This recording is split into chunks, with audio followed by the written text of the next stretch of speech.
So rounding up the two previous videos on this section, um, the first one was that there are no accidents and that everything's a combination of your choices plus the probability of an outcome.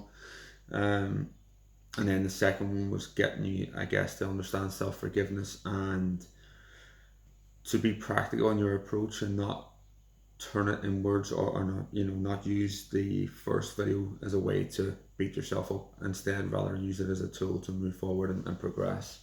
Um, and also to to acknowledge that it's not your fault sometimes that things happen. Obviously you cannot blame a child for being born into a difficult situation, right? Or similar circumstances. You can't blame a person for getting cancer, but at the same time it's the choices that we make as a society, plus the probability that those things might affect our health, obviously has led to cancer. And that's why I do say that there is no accidents. There's an increase in it, largely because we're detecting it better, but also because of the lifestyle that we have in general, the use of cars, vehicles, toxins, and things that contaminate our bodies. But anyway, moving on from cancer and moving on from all that, it's just a good, useful example, to use for the scenario. But moving on from that, what I want to say to round up these videos is that there are two outcomes when you meet a set of circumstances that either are favorable or not favorable. There are only really two outcomes. You are going to be the victor or the victim. And so you ideally don't want to be the victim of your circumstances, whatever they may be. And even if, as I say, the worst comes to worst and you have a terminal illness and so on, there are people that have done some amazing things. I mean, look at the guy who played Black Panther. He's forever in people's memory because of not just that role, but his acting career in general. He kept going the whole way through.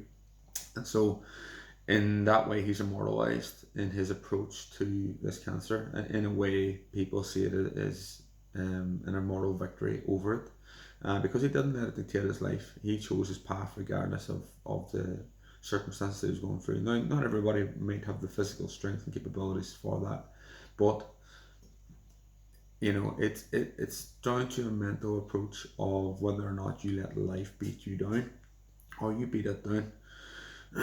It's not even necessarily sometimes beating it down, but just standing up whilst bad things happen. Just stand up and take it and move forward the best way that you can, the best way possible.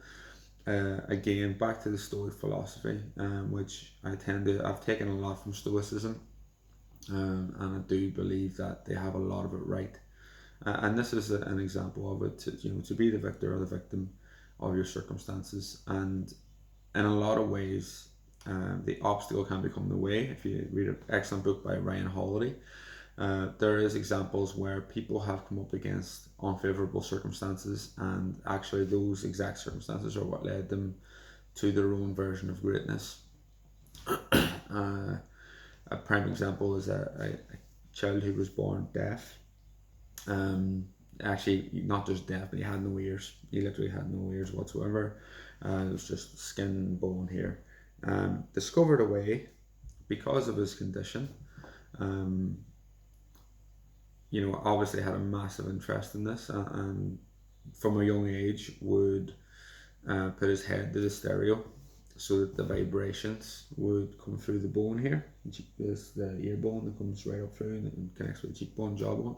So it's called induction, and he was able to hear the noise, or the music, I should say, through the vibrations that it was given out and into his bone.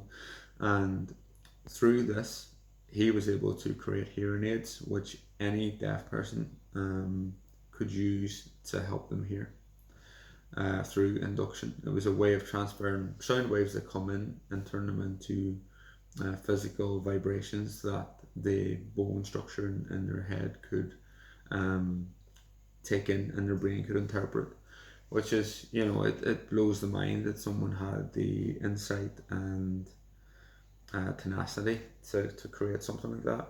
but because this, I can't exactly remember his name now, but because he was born with this condition, and he had a great support system around him, which is worth mentioning. Because I do believe that you don't do things on your own. Um, I do believe that we always get help from, no matter what. I've had lots of help in my life, and people might say, well, I don't get any help and that's why I failed. Well, if you're doing that, you won't attract the right type of help.